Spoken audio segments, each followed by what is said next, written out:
Meus prezados irmãos, pela graça de Deus, estamos iniciando mais um trimestre, que é o quarto desse ano de 2023, quando já encerramos neste domingo a última lição do terceiro trimestre sobre o Espírito Santo, o arrebatamento da igreja, onde fechou com chave de ouro o trimestre comentado pelo pastor Jean, e foi de grande edificação para a igreja, para as nossas vidas, conhecermos mais acerca da pessoa do Espírito Santo, este Deus que se representa na terceira pessoa da Trindade, o Espírito Santo, que nos santifica, que nos capacita, que nos guia, que nos ensina a palavra de Deus e nos faz lembrar também tudo que Jesus falou, porque Ele é o próprio inspirador da Bíblia Sagrada, a palavra de Deus, na qual estamos alicerçados, a qual é o fundamento da nossa doutrina, o nosso mapa que nos conduz às mansões celestiais.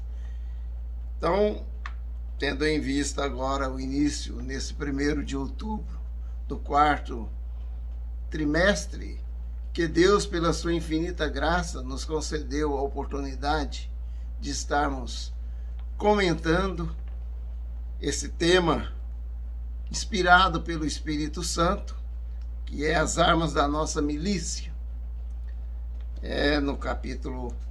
No verso de 2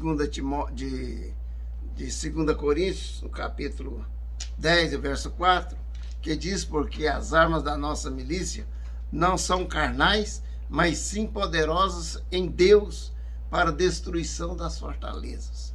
Então, baseado nesta palavra, e também em várias mensagens bíblicas, inclusive em Efésios, no capítulo 6, ali a partir do verso 12, que o apóstolo Paulo vem nos direcionar nas lições desse trimestre, especificando cada arma que nós temos para a nossa luta espiritual, porque as nossas armas não são carnais, mas são espirituais, são feitas em Deus. Tendo em vista que nossos inimigos são espirituais, nós precisamos também de armas espirituais para que possamos lutar com eficácia. Então, irmãos, nós estamos aqui apresentando esta nova revista, desse trimestre, linda, parabenizo aí toda a equipe da confecção da revista, o irmão Anderson com todo o trabalho ali da confecção, da formatação, o doutor Anderson na correção ortográfica, os companheiros que nos auxilia também nos comentários, pastor Jean, pastor Gilvan, somos todos uma equipe e estamos assim ligados nesse mesmo espírito para que possamos produzir o melhor para os irmãos, para que o nome do Senhor Jesus seja glorificado. Gostaria aqui de agradecer o pastor Aldair Gonçalves Dias pela sua confiança na nossa pessoa, de nos entregar tão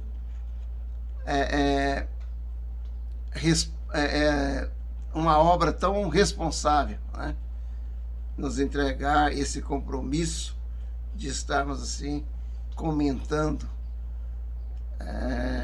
esses temas para a edificação da igreja. Então, Deus abençoe o pastor Aldair e que o Senhor continue nos guardando para que permaneçamos na doutrina, sem deslizar, porque não podemos de forma alguma no mínimo que seja no detalhe, de apresentar alguma heresia, de colocar alguma heresia nos nossos comentários. Temos os princípios doutrinários, né? Estamos dentro da Bíblia com os nossos costumes, com as nossas tradições das Assembleias de Deus, nos seus princípios, e não podemos então fugir deles. É nossa responsabilidade ensinar a genuína e santa palavra. E aqui nós temos essa preocupação acima de tudo, né? Para que a mensagem da palavra de Deus seja anunciada com toda a eficácia. Apresentamos então aos irmãos, nesse trimestre, vamos estudar um tema que certamente nos trará uma maior disponibilidade de lutar em prol da obra de Deus, tendo em vista o conhecimento das armas que Deus nos disponibiliza para a nossa milícia. A nossa luta é renhida e os milicianos do mal agem com sutilezas contra a igreja, que precisa estar atenta às estratégias do inimigo. Ou seja, dos inimigos, né? Porque apresentamos aqui 3 inimigos ferozes que iremos combatê-los, ou que estamos combatendo. Assim sendo, Deus, que é conhecedor de todas as coisas, nos provê os recursos necessários para o combate, nos capacitando de tudo o que precisamos para avançarmos em nossa missão, como também defendermos dos ataques do inimigo. Portanto, é importante conhecermos as armas da nossa milícia, pois são poderosas em Deus. São armas espirituais, pois a nossa luta é espiritual e precisamos viver no Espírito e andar no Espírito, para então fazermos bom uso de tudo que nos está disponível. Assim, nessas lições, queremos proporcionar aos irmãos mais informações contidas na Palavra de Deus, que nos habilita para o bom desempenho de nossa missão. Aqui o comentarista, né, apresenta aí Lourival de Oliveira, e o pastor Aldair aqui subscreve Aldair Gonçalves Dias, dando seu aval, né, e com a sua confiança no nosso trabalho. Então temos aqui, está aí, eu não vou tomar muito tempo, discorrer, falar cada lição que nós vamos estudar na semana, mas está aí, os irmãos podem ver no sumário, está aí as lições, tudo dentro desse tema das armas da nossa milícia. Tá? E a nossa primeira lição, abrindo então o nosso trimestre com a primeira lição, o cristão e a guerra espiritual. O texto áureo se encontra em 2 Coríntios, capítulo 10, verso 4, que diz: porque as armas da nossa milícia não são carnais, mas sim poderosas em Deus para a destruição das fortalezas. A verdade prática diz: assim que nos alistamos como soldados de Cristo, assumimos a posição de combate e de firme resistência. Glória a Deus. Então, irmãos, o nosso texto de referência se encontra em Efésios, no capítulo 6, 10 ao 13, e em 2 Coríntios, o capítulo 10, o verso 4 e 5. Né? Temos como objetivo geral conscientizar acerca da verdade de que estamos em guerra espiritual e que há 3 inimigos que precisam ser vencidos todos os dias: o diabo, o mundo e o nosso próprio ego. Né? Os objetivos específicos, o primeiro é aprender que devemos estar sóbrios e vigilantes, porque nossa luta é contra adversários que têm estratégias e agem com sutilezas.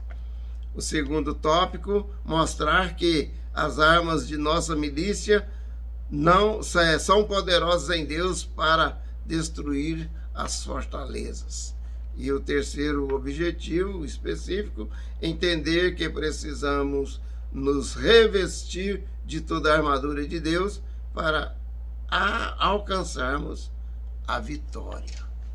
Então temos aí dentro desses objetivos, né, a nossa lição, que vai então discorrer sobre esses temas. Na introdução aqui nós colocamos que a nossa luta contra as hostes espirituais da maldade. Em Efésios 6 e 12, nós temos então as lutas, elas não são carnais, mas são espirituais, né?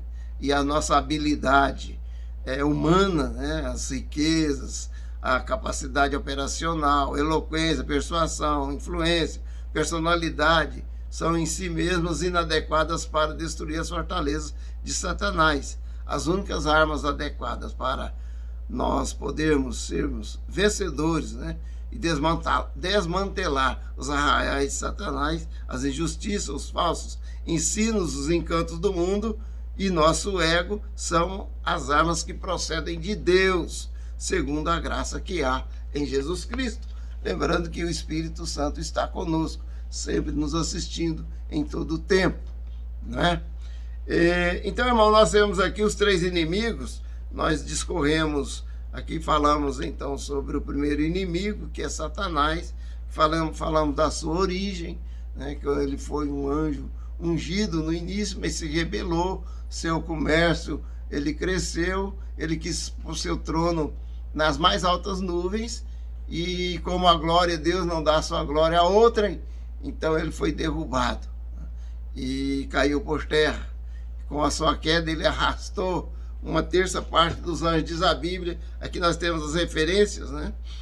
E então está aí o inimigo, são as hostes espirituais, né? Conforme diz que a nossa luta não é contra a carne nem o sangue, mas são contra as hostes espirituais das maldades nos lugares celestiais, contra os principados, contra as potestades, contra os príncipes das trevas deste século, né?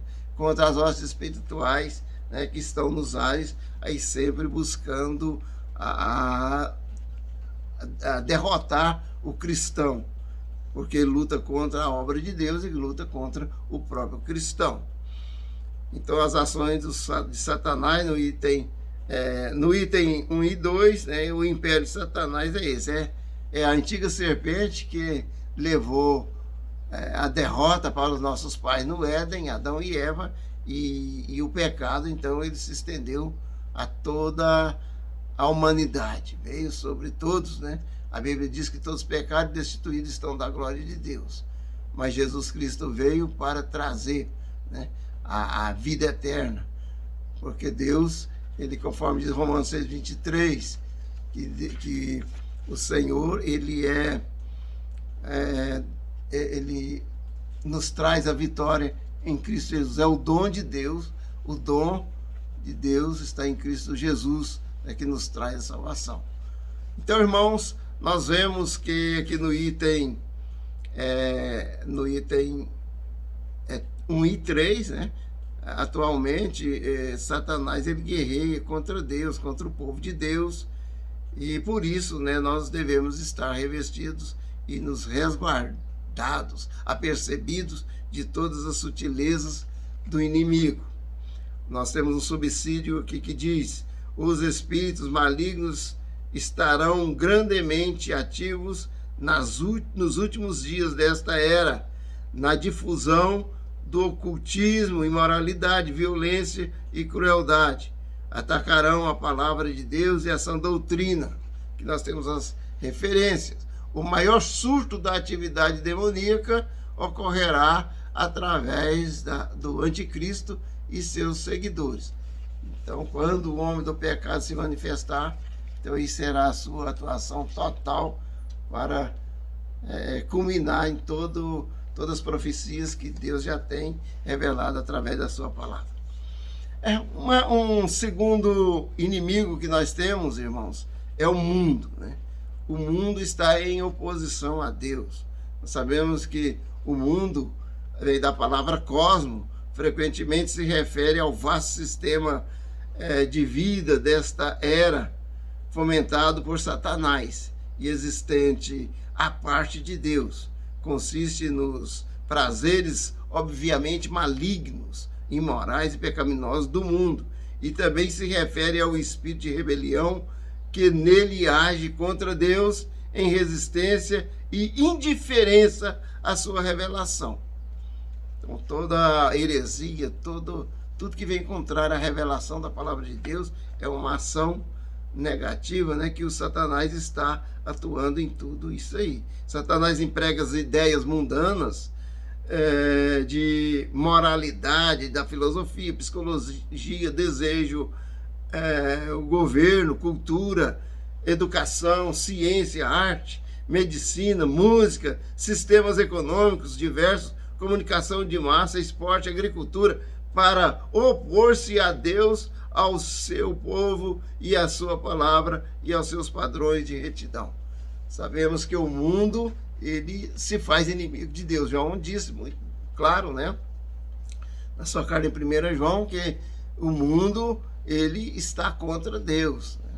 E o mundo, com as suas concupiscências, a soberba da carne, a soberba dos olhos, né, a concupiscência da carne, a soberba da vida, tudo ele traz inimizade contra Deus. É o mundo atuante no espírito maligno. O mundo jaz no maligno. Nós sabemos que somos de Deus, mas o mundo jaz no maligno. Então, Satanás, ele corrompe aqui no item 2 e 2, Satanás corrompe essas instituições. Então, usa a mídia, né, para difundir programas imorais, usa a agricultura, por exemplo, para produzir narcóticos, álcool e coisas que vêm trazer prejuízo ao ser humano, né? Usa da medicina, por exemplo, para promover aborto e fazer coisas que estão fora dos padrões bíblicos da palavra de Deus. Então Satanás, ele corrompe as instituições. E então, dessa maneira, o mundo está corrompido e o mundo se faz inimigo de Deus, né? Agora, o mundo e a igreja, o 2 e 3 diz: o mundo e a igreja verdadeira são dois grupos distintos de povo. O mundo está sob o domínio de Satanás. Sabemos que somos de Deus e que o mundo está no maligno. A igreja pertence exclusivamente a Deus. Por isso, o crente deve separar-se do mundo. No mundo, os crentes são forasteiros e peregrinos. Não devem pertencer ao mundo, não devem conformar com o mundo, não devem amar o mundo, mas sim vencer o mundo, odiar a iniquidade do mundo, morrer para o mundo e ser libertos do mundo. Glória a Deus. Nós temos aí várias referências bíblicas que nos ensinam, nos induz a nos afastarmos de tudo que é mundano, porque nós somos um povo especial, zeloso e de boas obras. Estamos aqui para defender tudo que é concernente ao reino de Deus. Amar o mundo corrompe nossa comunhão com Deus e leva à destruição espiritual. É impossível amar o mundo e ao Pai ao mesmo tempo. Amar o mundo significa estar em estreita comunhão com Ele e dedicar-se aos seus valores, interesses, caminhos e prazeres. Significa ter prazer e satisfação naquilo que ofende a Deus e que se opõe a Ele. Note, é claro, que os termos mundo e terra não são sinônimos. Deus não proíbe amar a terra criada, a natureza, as montanhas, as florestas, etc. Então, o mundo, ele é maravilhoso, né? No Salmo 19 diz: os céus proclamam a glória de Deus e o firmamento anuncia as obras das suas mãos. No Salmo 103 também diz: bendize ao Senhor todas as suas obras, em todos os lugares do seu domínio. E termina: bendize ao Senhor, ó minha alma. Então, irmãos, o mundo se refere aos processos humanos, né? As suas instituições que estão corrompidas. Mas o mundo em si, a terra na sua natureza, ela é uma bênção, né? É maravilhoso, né? Você contemplar o nascer do sol, né? Contemplar as montanhas azuis, as silhuetas no firmamento, contemplar as montanhas, o oceano, né? As suas ondas, o azul do firmamento, tantas coisas, né? Toda a criação é muito bonito. Pena que o homem corrompe tudo, né? E deixa tudo tudo corrompido mesmo. É uma tristeza a gente ver tudo belo que Deus faz e o homem estragar dessa maneira. Mas Deus diz que os mansos herdarão a terra.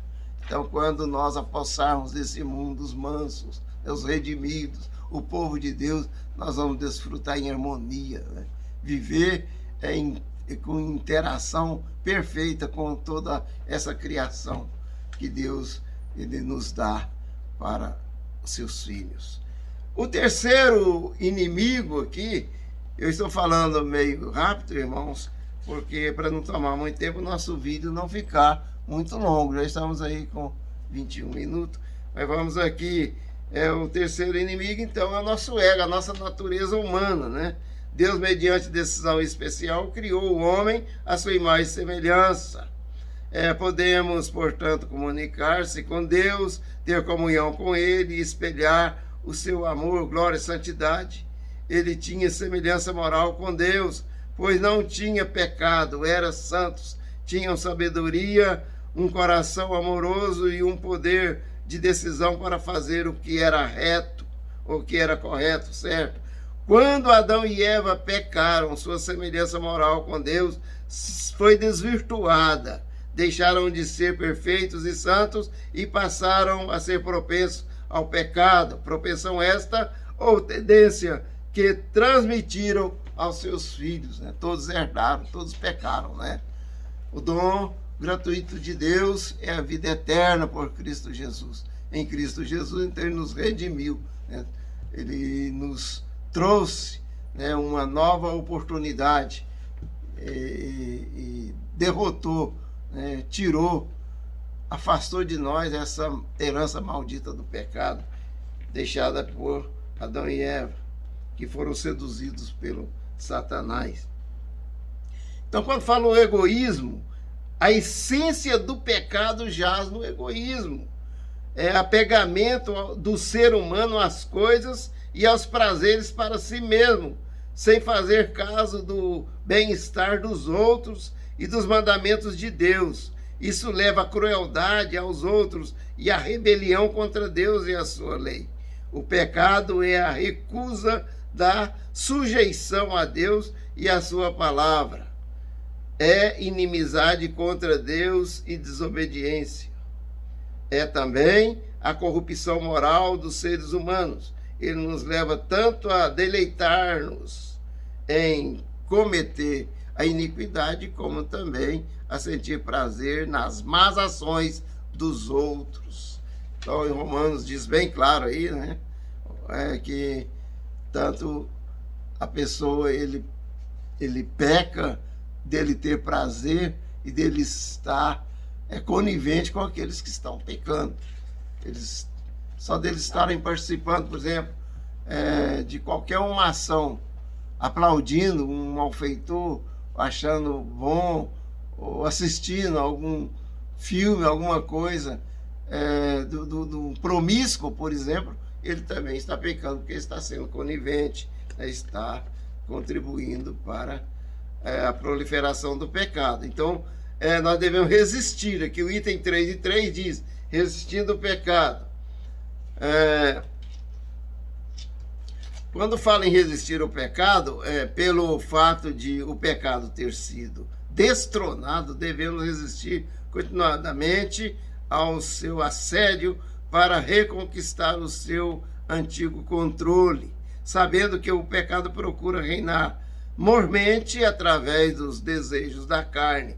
Tais desejos devem ser resistidos pelos que têm fé em Jesus Cristo.